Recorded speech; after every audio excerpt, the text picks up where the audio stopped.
This man needs no introduction when I tell you that this guy right here, at 18 years old, in December of 2022, he was elected as the youngest black mayor in the U.S., 18 years old, and being a 23-year-old young man, seeing somebody like him who is incredibly talented, incredibly gifted, incredibly smart, but has this ability to just do so many different things. He can say so much more than I can. But joining me right now, man, Jaylen Smith.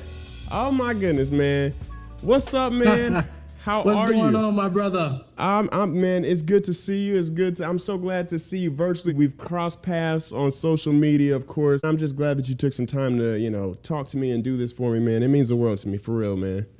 Man, no problem. Hey, I thank you for even considering me to, join you on this great Sunday. I don't mind at all. I'm just honored to be in your presence. To be here having this conversation. I feel honored to be by the legend himself. I appreciate it, man. Listen, I'm gonna get straight to it. I want to know not only just the journey of getting to this point. I mean, it's pretty evident. You're a mayor, and at this point, you're 19 years old, right? You're right, 19 years old, and my thing is like, you could ask the question of, how did you get to this point? But really, why did you want to get to this point so quickly? That's the question I have. That's a great question. Honestly, the reason why I wanted to get to this point is because honestly, I want to make a difference. I wanted to make a difference. I don't say community, but in my foundation before I moved on to be even greater. What motivated me the most is I really got tired of people within my community going to be great somewhere else versus being great in their foundation, then moving on to be even greater. So when you say that you wanted to, make a difference, I mean, there's so many different things you could do, right? I mean, you could be a volunteer somewhere. You could choose to, being mayor is quite the hefty task of making a difference at your age, man. Like, what was that thought process for you at that point, man? Well, honestly, I just go back to the Bible where, when David was anointed king at a young age, and I feel like if he could do it, we all can do it. It has been other mayors throughout the United States, Caucasian becoming mayor. So why not? I can become a mayor at 18. People thought I was impossible, but I know it was possible to do. When you think about why do you want to be mayor, my why is number one, to put ideals at the front of the table and make sure people within my community reach their full potential and make sure they reach their full transformation, which is going to be obstacles, challenges, and distractions, which I had in front of me. But I didn't allow those obstacles, challenges, and distractions to define who I was trying to become at 18, because I knew I could make a difference at any age, regardless of being mayor or, whatever the case may be. I knew that I could be a mayor at a young age. And let me highlight that too. I mean, just first of all, you just blew me away. I always tell you this, man, like I was doing stuff at 19 that I felt was amazing, I thought. But then I talked to you and I'm like, man, I could have been so much better. But at the same time though, it's such a compliment to you. And also, I want to know about your upbringing. Because I mean, you see you, but like, what is this journey? Where did it come from for you to be able to be this person that you are now? Talk to me a little bit about the upbringing, man. Well, actually, it really started with these two guys. These two guys I always brag about. One of them, actually, both of them are founders in this organization I became was called Student Council. And so my dream was, when I was a young kid growing up, my dream was to become an Arkansas State Trooper. That's the only thing I wanted to do. But these two guys approached me and asked me to join this organization called Student Council. And so I looked at them so crazy. I'm like, what are you trying to get me? What are you getting me into? What is this? What am I going to do? And so these two guys right now made a difference in my life. They saw something in me at the time that I didn't even see in myself. And so within the same day those guys came to talk to me, I went home, I looked myself in the mirror, and I asked myself, do I believe within me? Because if I don't believe in me, how can I expect others to believe in me when I get involved in this organization? You see, then shortly after that, I went in my room and I prayed and I asked God, I said, God, I come before you humbly, asking you to guide me in the direction you want me to go. Not the direction Jaylen Smith want to go, but the direction you want me to go. And so after that, the next day, he showed me, he gave me a sign to go get involved, and I got involved, and I made an impact within students' lives, and I was an advocate at the time for students of education, but I was an advocate for especially students with learning disabilities. So my colleagues, they did everything else. My target, my goal was to advocate for people with learning disabilities and disabilities, because it's very important those people with learning disability they're just as important as I am, or they're just as important as we all are. But educators didn't see that at the time. And so educators knew that those kids with learning disabilities, which I had at the time as well. And I call it now, it ain't nothing but delay. It's nothing but a delay, but never denied. Because I think of this scenario when we're born as a baby and we get up and we learn how to walk. That's how it is that's how it comes to learning to me. Because until we get it, we're gonna continue to try until we're so perfect and good at it. But pretty much, to sum that up, that's what I was really advocating for in student government. But going down to my 9th grade year with being involved in student government, my mindset and my skills changed really differently.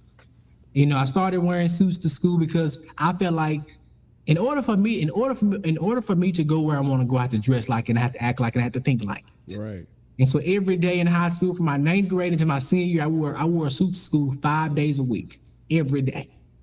And so when I had people coming to my school, they said, "You must be a teacher around here." I said, "No," but I took the compliment as if I was one, because people acknowledged me. Exactly. And so what I did, that I went to city council meeting, quorum courts, justice of the peace, state legislative meetings. Wherever it was open to the public, I'm telling you, best believe they saw me. Mm-hmm. But I didn't say anything because the student tie spoke for me. The student tie did all the talking for me. I didn't say not 2 bits of anything. I just showed up and... Hold up, brother. You just panned down to that suit right there, brother. I ain't trying. I saw what you did there.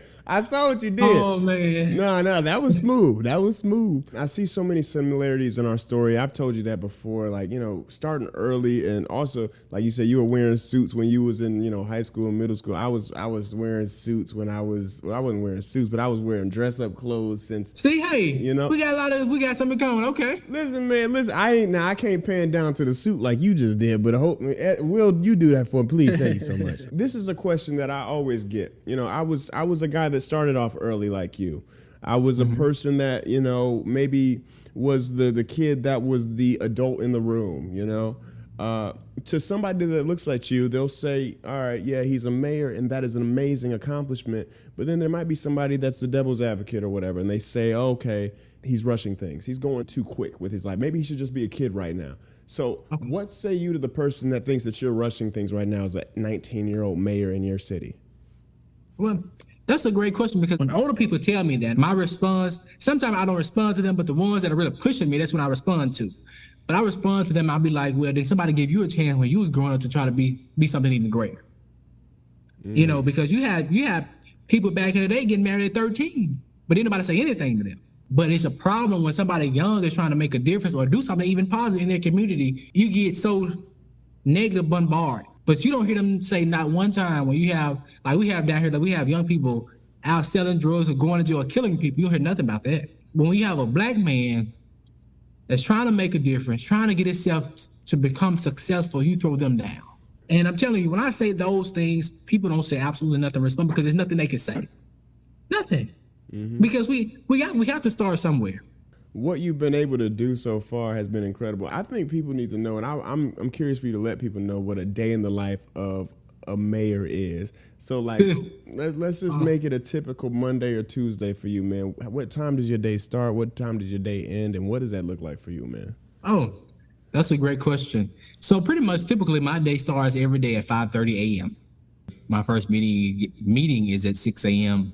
and my normal day doesn't end till 10 or 11 o'clock at night on an everyday basis. In the morning, my briefing meetings at 6 a.m.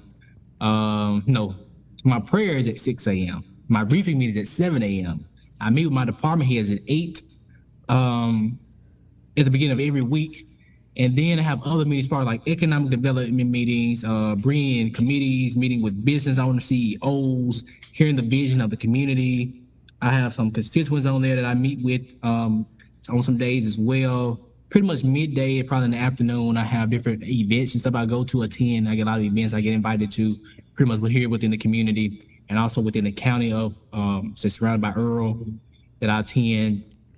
and different other meetings in the evening as well. But so it's pretty much every day is a different day. But pretty much my day starts at 5:30 and end at 10 or 11 p.m. Sometime midnight, but most of the time 10, 11. I see why they needed a 19-year-old mayor in Earl, man. Because I know, listen, I'm 23, I'll be 24.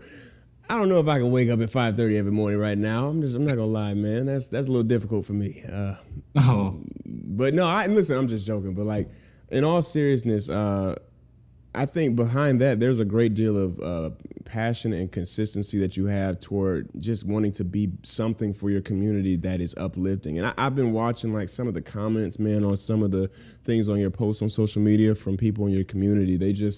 They're big on just being thankful that you are so passionate about advocating for better. You know what I mean? Yeah. I want to know, though, and I'm going to let you go on this note. I want to know, let's look at a Jaylen Smith from, I want to say, people always say 10 years from now. Nah, I want to say, man, 5 years from now. 5 years? Yeah, what you doing, man? So 5 years, the Lord blessed me. 5 years, I'll be reelected as mayor of this great city, Earl, Arkansas. And I'm kind of deep dive even further than that. Mm-hmm. So in 5 years, I pray that the Lord bless me with a second term as mayor here within this great city. Then after that last terms, I plan to run for congressman for District 1 here in Arkansas for probably 4 terms. Then after that, my plan is to run for U.S. Senate again for the same district. Then shortly after U.S. Senate, my plan is to run for the governor of the state of Arkansas for 2 terms until I term out. And then after that, my plan is to run for the president of the United States of America until I term out. And then once I term out, my plan is to return back to my community to continue to do the groundwork and transform this community to the community it was birthed into be. Yeah, we moving to Arkansas. That's what I just heard.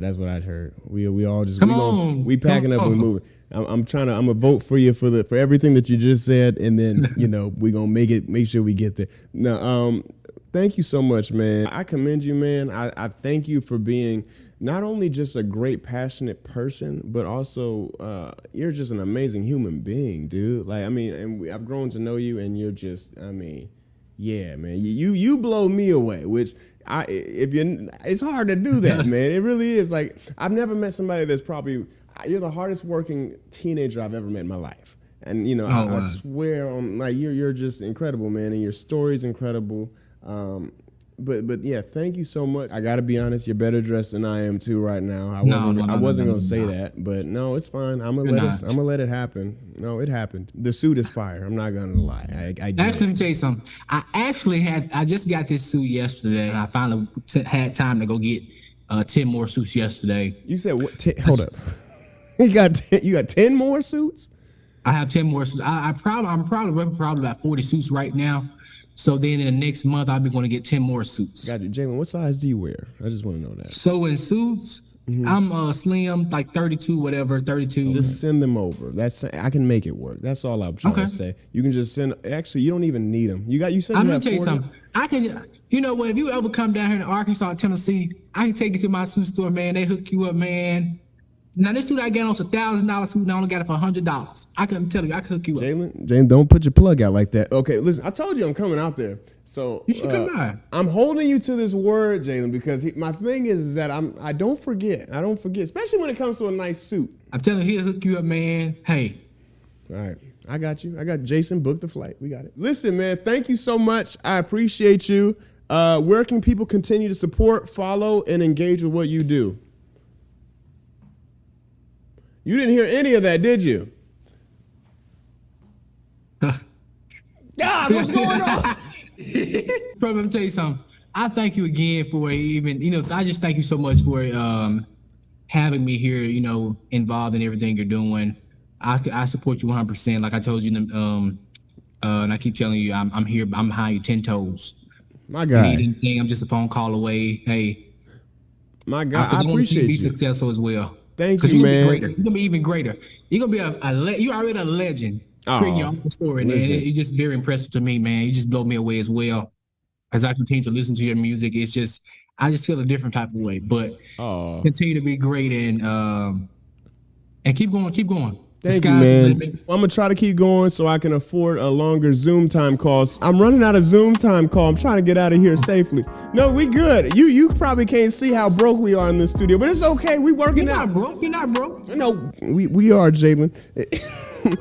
I want to thank you though, man. I'm just joking around with you. I appreciate you, man. You my guy. And continue blessings and continue success to you, man. Thank you, man. Yes, sir. Yeah. Yes, sir. Yeah, that's Kofi B. Sheesh.